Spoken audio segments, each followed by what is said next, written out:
Item Number SCP-5088. Index: The Empty Pool. Object Class: Safe.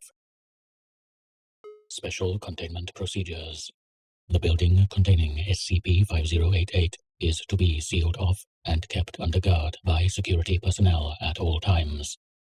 Any individuals attempting to gain access are to be brought into custody, interrogated, and amnesticized as appropriate. Image: SCP-5088. Description: SCP-5088 is an empty pool located in an abandoned Fitburn Health Club in Wigan, England.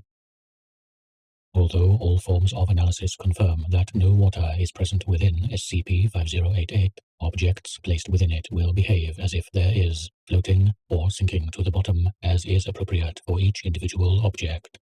Similarly, individuals placed within SCP-5088 have demonstrated the ability to swim within it, as well as display difficulty breathing when submerged. Post-test interviews indicate that no physical sensation accompanies submergence within SCP-5088, only a change in the ease of movement while inside it. All attempts at removing the hypothetical liquid from SCP-5088 have failed, as it does not quantifiably exist outside of its effect on other objects. Addendum 5088-1, Experiment 1. In order to test the extent of SCP-5088's effects on living organisms, a subject, in this case a laboratory mouse bred for testing purposes, was placed into a small cage and lowered to the bottom of SCP-5088 to be kept there for a period of 5 minutes.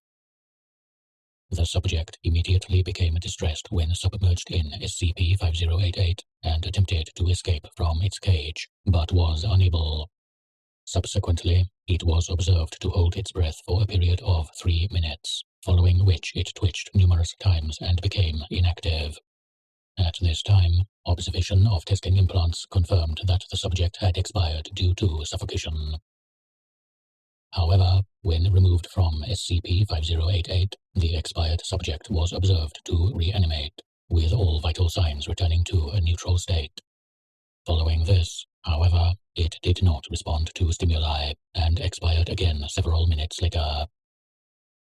Microscopic analysis of the cage used during the test showed that oxides forming on its surface also disappeared at a rapid rate following retrieval from SCP-5088. Autopsy of the subject shows that the second cause of death was choking on its own tongue, which it had bitten off. Addendum 5088-2, Experiment 2.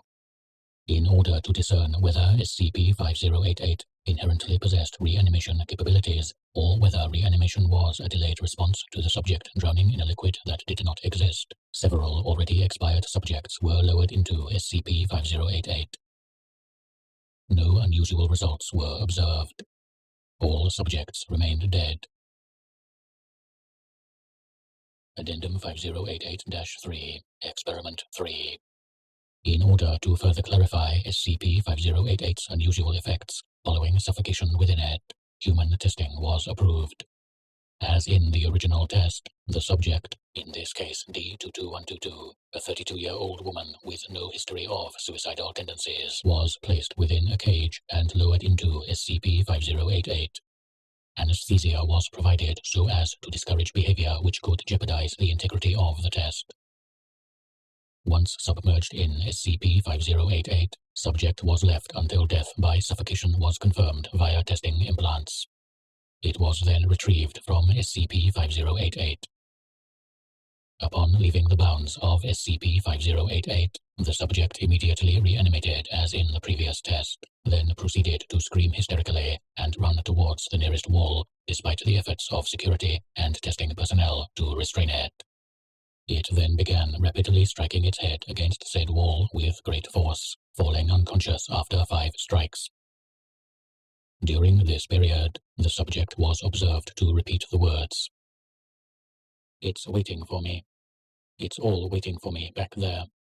Despite the efforts of on-site medical personnel, the subject expired once more due to blunt force trauma and the test was thus ended prematurely.